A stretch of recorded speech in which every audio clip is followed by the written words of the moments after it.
मला सांगा, ह्या व्यक्तीने जर तुम्हाला कधी फिटनेस ॲडवाईस दिलं असतं तर तुम्ही ते कधी सिरियसली घेतलं असतं का? कदाचित नाही. पण या व्यक्तीचं तुम्ही ऐकत आहात.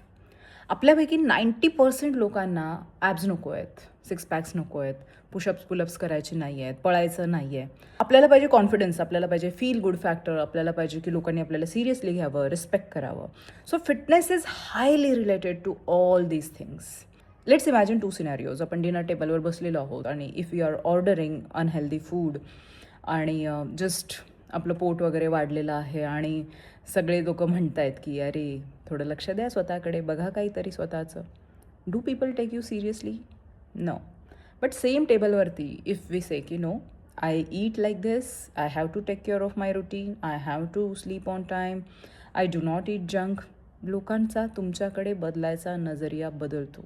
Because fitness is perceived as discipline. आणि म्हणूनच लोक असं अज्युम करतात की oh, if that person is serious in his fitness journey, then probably तो सगळ्याच एरियामध्ये लाईफच्या सिरियस असेल.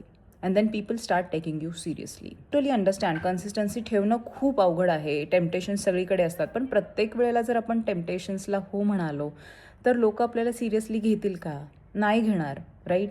सो लोकांनी आपल्याला कसं वागवायचं हे जर आपल्याला बदलायचं असेल तर आपण आधी स्वतःला आपण कसं वागवत आहोत हे चेंज करणं खूप इम्पॉर्टंट आहे. So take your routine, your fitness seriously. Give your सेल्फ टाईम. 3 महिने 6 महिने वेळ देऊन जेव्हा तुम्ही तुमचं बेस्ट व्हर्जन क्रिएट करता, देन सी तुमच्या अवतीभोवतीचं वातावरण कसं बदलतं ते. Hope this is helpful and share this reel with someone ज्याच्या अवतीभोवतीचं वातावरण तुम्हाला बदललेलं पाहिजे. बाय.